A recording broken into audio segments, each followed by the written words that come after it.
మీ బంధాలని బంధుత్వాలని ప్రేమతో కొనసాగిస్తున్నారా లేక అవసరంతో కొనసాగిస్తున్నారా? ఒకవేళ అవసరంతో అయితే ఒక నెలకి 1,00,000 రూపాయల కంటే ఎక్కువ సంపాదిస్తున్నావు, ఓకే, మాకు సంతోషమే.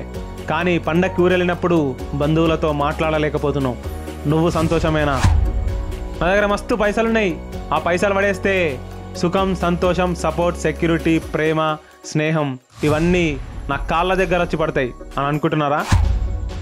నీ బంధువులకు కష్టం వచ్చినప్పుడు డబ్బులు ఇచ్చే పరిస్థితులు నువ్వు లేకున్నా సరే, కానీ ధైర్యం ఇచ్చే పరిస్థితుల్లో కూడా నువ్వు లేవంటే నీ కష్టం వచ్చినప్పుడు నీ పరిస్థితి ఏంటి? లేక పండగ కూరికి వెళ్తావు, అక్కడికి వెళ్ళినా కూడా ఆ దరిద్ర మొబైల్లో రీళ్ళు చూసుకుంటూ రియల్ లైఫ్నే ఎంజాయ్ చేస్తుంటావు. మరి నీ బంధువులతో మాట్లాడుకుంటూ రియల్ లైఫ్ని ఎప్పుడు ఎంజాయ్ చేస్తుంటావు? నీ ఇంటికి వచ్చిన బంధువును పక్కన పెట్టేసి రీల్లో ఉండే ఎవరినో లైక్ చేస్తుంటావు. మరి నువ్వెవరింటికైనా వెళ్ళినప్పుడు నిన్నెవడు లైక్ చేస్తాడు? నువ్వెంత చెప్పినా సరే ఈసారి కూడా పండగకి ఊరు వెళ్ళి బంధువులతో ఎవరితో మాట్లాడకుండా ఎవరి రీల్స్నో చూసుకుంటా కూర్చుంటా అంటే మాత్రం